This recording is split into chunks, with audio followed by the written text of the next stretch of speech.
ദശകം 16 6-ാമത്തെ ശ്ലോകമാണ് അടുത്ത് വായിച്ചർത്ഥം പറയുന്നത്.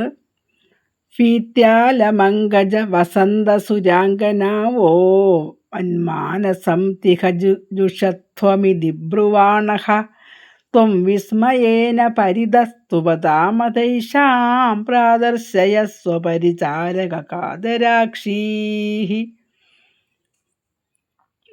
അപ്പം കഴിഞ്ഞ ശ്ലോകത്തിൽ പറഞ്ഞു ആ ഭഗവാന് കാമദേവൻ ഭഗവാന് തപസ്സിളക്കാൻ പറ്റാത്തതുകൊണ്ട് പേടിച്ച്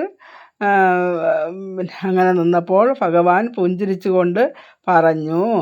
അപ്പം ബാക്കി ഇതിൽ ഫീത്യാല മങ്കജ പേടി വേണ്ട കാമദേവ, വസന്ത ഋതുക്കൾ, സുരാംഗന ഓ ഇവിടുത്തെ സുരസുന്ദരിമാരെയോ നിങ്ങൾ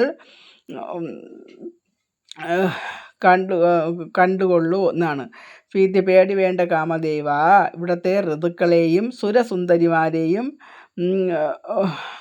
മന്മാനസം എൻ്റെ മനസ്സുകൊണ്ടുണ്ടാക്കിയ അതിഹ ജുഷത്വമിതി ബ്രുവാണ ഇവരെയൊക്കെ കണ്ട് ആസ്വദിച്ചോളൂ എന്നാണ്. എന്ന് വെച്ചാൽ കാമദേവൻ്റെ കൂടെ വന്ന ദേവസ്ത്രീകളെക്കാൾ അതിലുപരി നല്ല സുന്ദരിമാരായ ദേവസ്ത്രീകളായിരുന്നു അവിടെ കണ്ടത്. അവിടെ ഋതുക്കളും പൂക്കളും എല്ലാം അവിടെ കണ്ടു എന്നാണ്.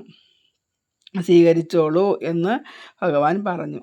ത്വം വിസ്മയേന പരിതസ്തുപതാമതൈഷാം, ത്വം നിന്തിരുവടി, വിസ്മയേന പരിതഃ സ്തുപതാമതൈഷാം അത്ഭുതത്തോടെ സ്തുതിക്കുന്ന, പ്രാദർശയഃ സുന്ദരി ഭഗവാനെ സ്തുതിച്ചു കൊണ്ടിരിക്കുന്ന ആ സുന്ദരിമാരെ, പ്രാദർശയ സ്വപരിചാരക കാതരാക്ഷീഃ സുന്ദരിമാരായ സുരസുന്ദരിമാരെ തന്നെ